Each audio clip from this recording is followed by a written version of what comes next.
Selamat datang di Baskara Tutorial. Pada video kali ini kita akan membahas tentang dasar-dasar pemrograman VBA yang pada sebelumnya kita sudah membahas sedikit. Nah, untuk kali ini kita akan bahas secara lebih mendalam, teman-teman. Oke, baik teman-teman, saya akan bikin folder dulu ya. Biar kita ada progresnya. Jadi saya bikin video 002. Terus saya bikin Microsoft Excel. Kemudian 002 itu aja ya. Oke, kita buka. Ntar saya rapihin dulu teman-teman biar sama lah ya. Ntar saya pasin.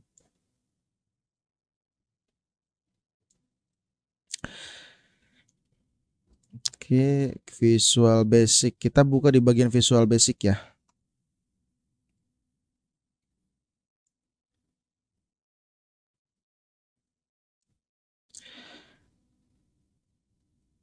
Oke, teman-teman, kita pembahasan sebelumnya adalah tentang cara pakai modul kayak gini.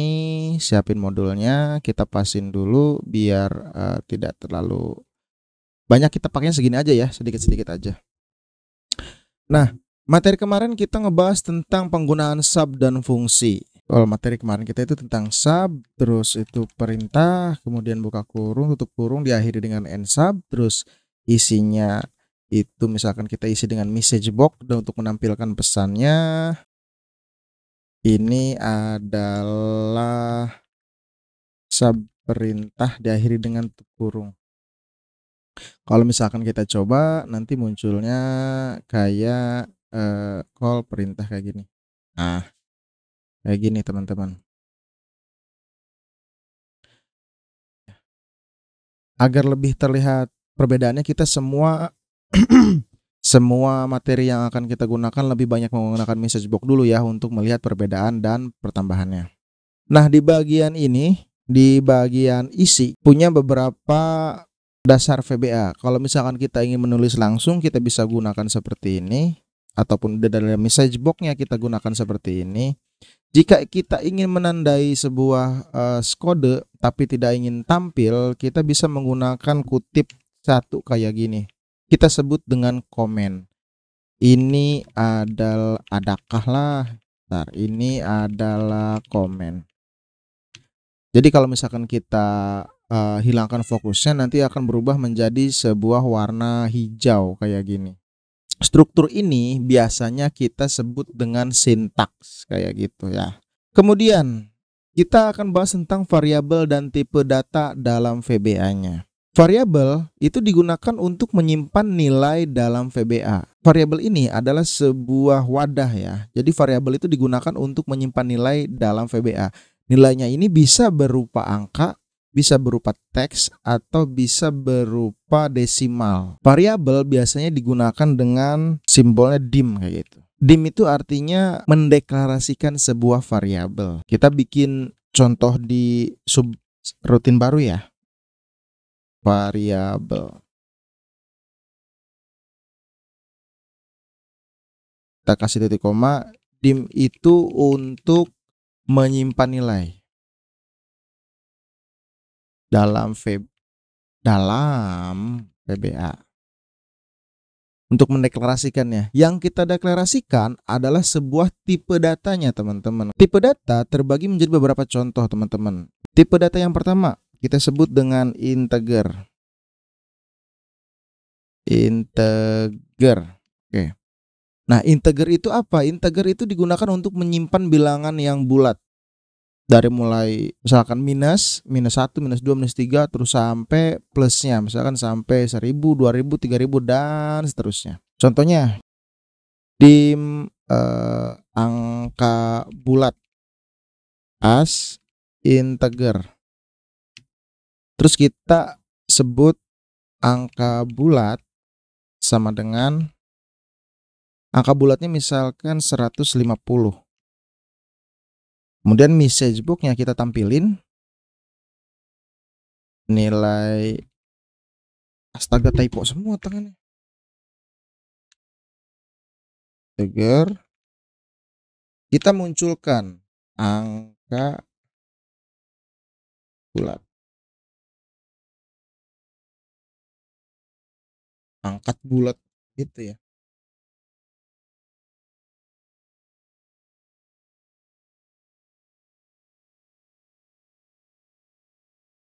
Kalau kita tampilin jenis variabelnya, kita munculkan, oh kita di sini panggilnya ya, biar biar lebih teman-teman. Call jenis variabel, variable. Nah, muncul nilai integer 150. Integer itu untuk memunculkan nilai bulat. Yang kedua itu kita sebut dengan double. Nah, double itu digunakan untuk menyimpan angka desimal dengan presisi yang sangat tinggi, artinya dalam kesesuaian yang sangat tinggi. Kita ambil contoh di angka desimal as dokumen double. Terus kita isi sebuah double-nya itu angka desimal sama dengan 3,14159 ya. Kayak gitu ya. Nah, terus kita tampilkan pesannya message box itu nilai desimal dan angka desimal. Terus kalau kita misalkan lihat contohnya, call nilai integer, nilai desimal. Coba lagi ya. Oh, jelas ya. Oh iya, kita tutup dulu. Oh enggak. Selanjutnya, tipe data yang ketiga kita sebut dengan string. Nah, string itu digunakan untuk menyimpan teks atau jenis-jenis karakter. Contohnya yang biasa saya sebut tuh, biasanya kalau teks itu kita sebut dengan pesan aja ya. Bahkan dim pesan as string. Terus pesannya isinya tentang apa? Misalkan halo D. Jangan. Halo VBA. Nah, pada di bawah. Kemudian kita munculin pesannya.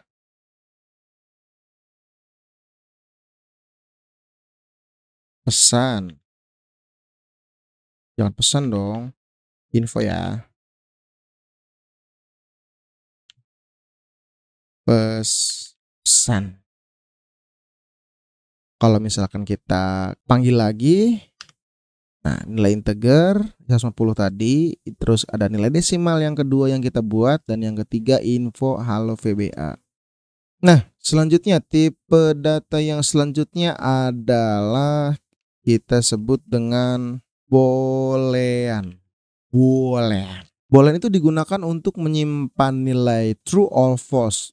Jadi boolean itu digunakan biasanya dalam bentuk logika, teman-teman. Terus cara penggunaannya, untuk secara dasar, boolean itu digunakan hanya untuk menjelaskan status. Status dia itu true or false. Nilainya itu benar atau nilainya itu salah. Kita ambil contoh dim status as boolean ya misalkan ya. Kemudian statusnya itu adalah true.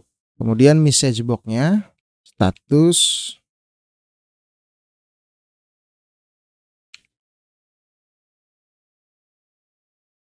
status. Nah, teman-teman, di sini ada tulisan status. Yang pertama itu menggunakan huruf kecil dan yang kedua itu menggunakan huruf besar.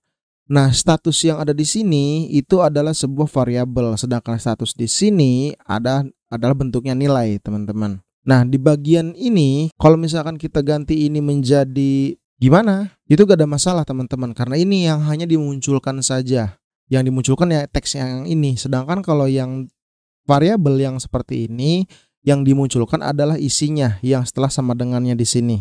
Kita enter lagi, nilai integer tadi 150, nilai desimal 3, sekian, kemudian info tadi yang bentuknya string muncul, Kemudian aduh lagi, tar diulang ya. Aduh balik lagi dong. Nilai integer 150, yang tadi nilai desimal 3,14, terus infonya halo. Kemudian, nah ini gimana? Hasilnya true, bukan status ya. Tapi kalau misalkan kita ganti menjadi tulisannya status, kayak gitu. Nanti jenisnya akan muncul. Ngapain kesini dong? Nilai.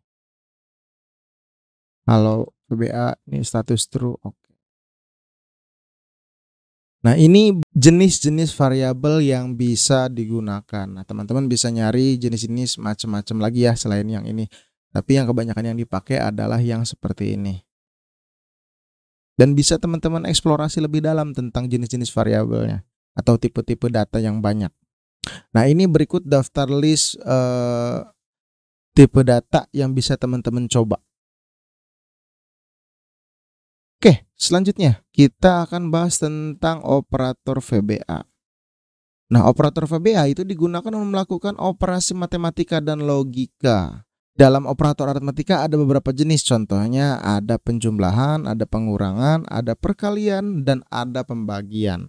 Kemudian ada operator yang kedua itu operator perbandingan. Nah, operator perbandingan itu punya beberapa jenisnya. Contoh misalkan sama dengan, kemudian tidak sama dengan, lebih besar dari, terus lebih kecil dari. Dan simbolnya itu punya jenis yang berbeda. Kita bikin contoh dulu teman-teman tentang jenis-jenis operatornya.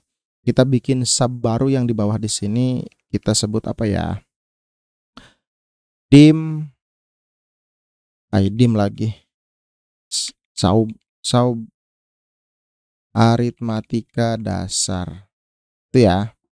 Aritmatika dasar. Ntar saya kosongin lagi dulu tengahnya. Pokoknya ada awal sub, di akhir end sub, kita tutupi dulu. Kemudian kita ambil contoh itu, karena ini bentuknya perhitungan, jadi mungkin kita akan gunakan itu adalah integer ya. Dim ini hasil as integer. Nah, ini hasil itu 5 tambah 2. Misal kayak gitu ya. Terus kita akan munculkan message box-nya. Gini aja. Keyboard saya agak error nih. Hasil penjumlahan. Hasil penjumlahan dari ini hasil. Kita copyin aja ya. Tar sebentar. Ini pasti error. Belum selesai saya nulis langsung pindah. Saya pastiin di sini biar saya nggak ngetik-ngetik. Nah, kalau misalkan kita lihat, kita sebut ini aritmatika dasar. Hasil jumlah 7 karena 5 tambah 2. Terus kalau misalkan kita ganti, misalkan ini menjadi kurang, kita sebut lagi hasilnya 3. Terus kalau misalkan kita kali dengan menggunakan bintang kayak gini, hasilnya 10. Kemudian kalau misalkan kita bagi, hasilnya 2. Ada yang tahu teman-teman kenapa hasilnya 2? Nah, karena ini nilainya integer, bukan nilainya double. Nah, selanjutnya teman-teman kita lanjut ke bagian struktur logikanya atau dasar-dasar logika. Kita bikin subrutin lagi mungkin ya, biar agar ada tahapan-tahapannya. Nah, struktur logikanya. Struktur logika biasanya menggunakan if dan diakhiri dengan NF. Sub dasar logika. Kita bikin sampelnya.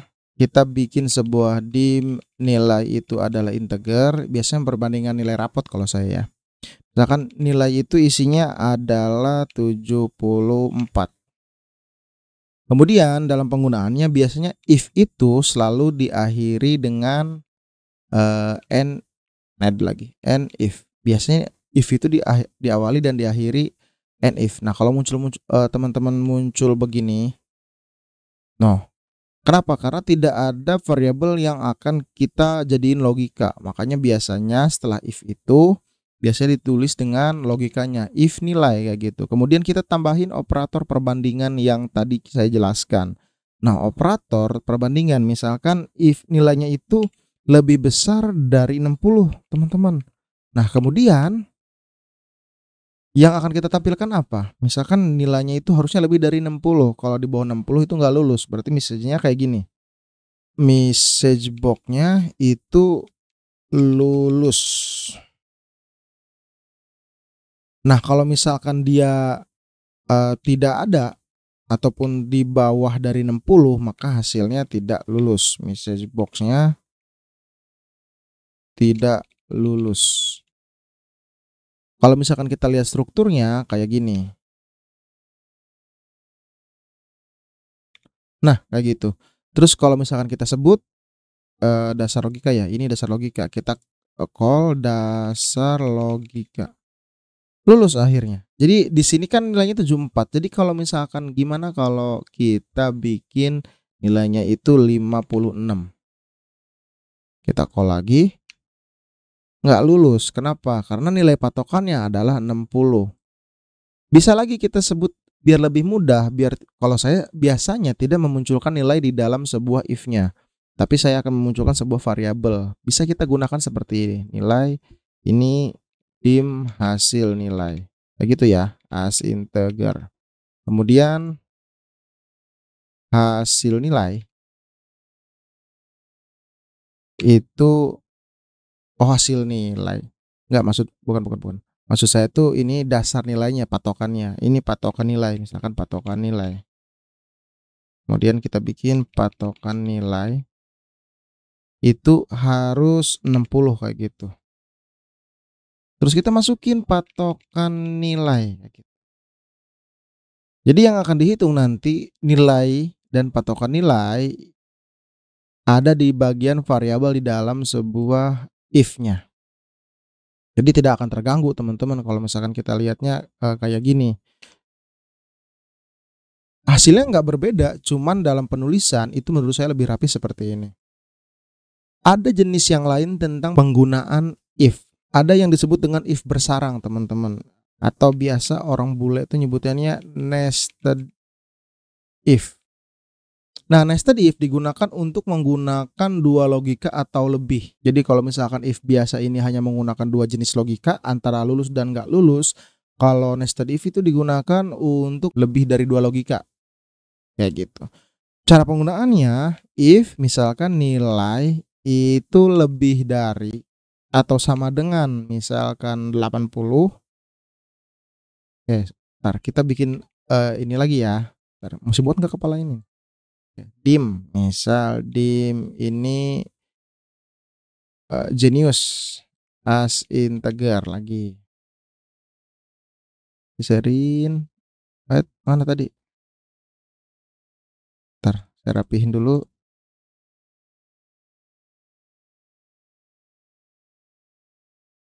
Oke.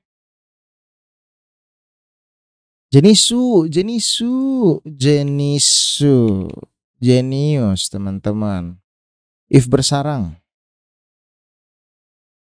If nilai itu lebih besar atau sama dengan genius, dan kemudian message box-nya itu nilai mantap bro. Misal kayak gitu. Kalau misalkan dia lebih dari 80 ataupun standarnya 80, maka hasilnya dia muncul mantap bro. Yang kedua, else if. Kita tambahin else if-nya. Kenapa? Kita akan merujuk ke bagian nilai patokan lulus atau enggaknya. Nilai lebih dari atau sama dengan itu patokan nilai. Dan nanti akan munculnya message box-nya. Ya udah kamu lulus. Ya udah kamu lulus. Kamun. Nah, terakhir kalau misalkan dia tidak masuk ke dalam dua logika yang ini, dia nanti muncul message box yang akan muncul Gak lulus bor. Kayak gitu. Jadi kalau misalkan kita rapihin, and if-nya mana ya? And if-nya belum diakhiri dengan and if, teman-teman. Seperti biasa, kita beri and if di tiap patokannya. Nah, ini strukturnya. Kemudian, kalau kita misal kita tutup dulu, ternyata bentrokan. Ini bentrokan, bisa jadi bentrokan loh, teman-teman. Nah, fokus di sini ya. Kita call dasar logika. Nilai mantap, bro. Sebentar, jeniusnya belum dipasukin. Jenius dong. Jeniusnya tuh 80 gitu. Belum saya tulis tadi. Balik lagi. Gak lulus bor. Ya jelas gak lulus karena nilainya 56. Coba kalau misalkan kita tulis 70. Nanti muncul ya udah kamu lulus. Kalau misalkan kita kasih nilainya dia itu 81. Nilai mantap, bro. Kayak gitu ya, teman-teman.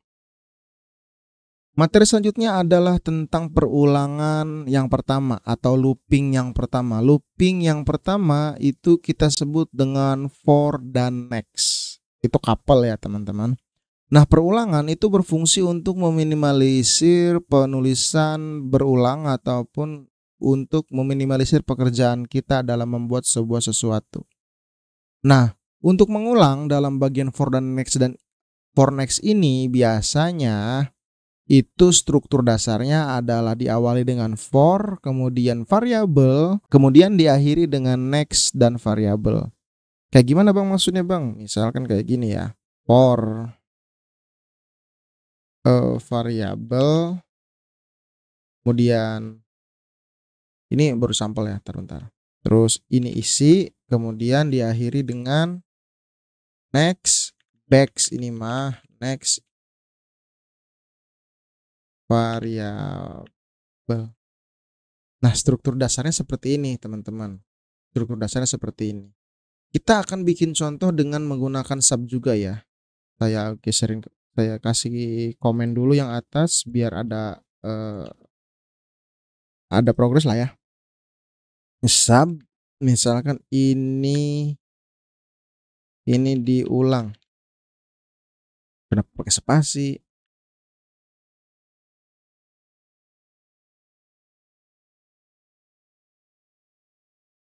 Looping dasar. Nah, looping dasar misalkan kita sebut biasanya teman-teman untuk looping dia pakainya adalah i. Dim looping as integer. Kemudian strukturnya for i itu sama dengan 1 sampai 5. Kemudian isinya teman-teman, kita isinya adalah message box aja ya. Message box-nya itu perulangan ke gitu. Kita kasih n dan kita kasih i dan diakhiri dengan next i gitu. Nanti kemudian kalau misalkan kita panggil perintah ini nanti akan memunculkan 5 kali message box teman-teman sesuai dengan isinya yang seperti ini. Jadi kalau misalkan kita lihat di sini di debuggingnya call looping dasar coy. Nah, 1 perulangan ke 1, perulangan ke 2, yang perulangan ke 3, perulangan ke-4 dan perulangan ke-5. Kalau misalkan kita kasih 1000 ya bisa sampai 1000 terus-terusan nggak berhenti-berhenti walaupun kita tutup dan akan terus muncul. Ya. Kemudian loopingan yang kedua itu menggunakan do dan loop. Loopingan kedua looping do loop. Loopingan do dan loop ini seperti apa, teman-teman? Loopingan do dan loop itu hampir mirip dengan for next ya. Tapi dengan struktur format yang agak berbeda. Tapi kayaknya fungsinya sama deh. Sub looping dengan do loop gitu ya. Dim angka as integer. Angkanya berapa? Angkanya adalah 1 ya. Do while angka kurang dari 5. Terus message box-nya msg box angka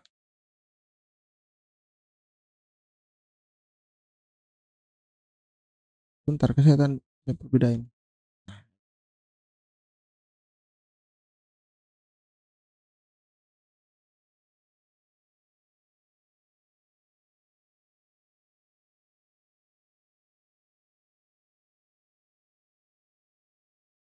Nah, teman-teman, di bagian struktur do dan loopingannya itu agak berbeda. Kenapa? Karena misalkan kita menggunakan for i itu hanya menggunakan 1 sampai 5 dari awal sampai akhir. Sedangkan kalau do while itu digunakan dari mulai yang paling banyak ke sampai yang kecil. Dari kebalikan dari for i ya dalam perhitungannya. Walaupun fungsinya sama untuk looping, tapi perbedaan dasar di sini kalau misalkan for next itu digunakan dari awal sampai akhir, kalau do loop itu gunakan dari yang akhir ke awal. Kita lihat dulu biar kita ada bayangan. Perbedaannya apa? Angka 1, 2, 3, 4, 5. Sudah. Hasilnya tidak berbeda jauh, dan ini tergantung teman-teman maunya pakai yang kayak gimana. Kalau saya biasanya emang pakai yang ini teman-teman, jarang pakai yang ini. Karena mungkin dari penulisannya agak ribet teman-teman, dan mungkin akan menggunakan RAM yang lebih besar. Nah, video kedua tentang pemahaman VBA cukup sampai di sini aja teman-teman. Jadi mohon maaf kalau penjelasan saya kurang jelas ataupun misalkan omongan saya terlalu belibet. Semoga teman-teman bisa paham semua, dan kita akan lanjutkan di materi selanjutnya teman-teman. Nah, untuk selanjutnya itu kita akan ngebahas tentang materi pengenalan objek teman-teman. Oke, terima kasih teman-teman yang sudah menonton. Assalamualaikum warahmatullahi wabarakatuh.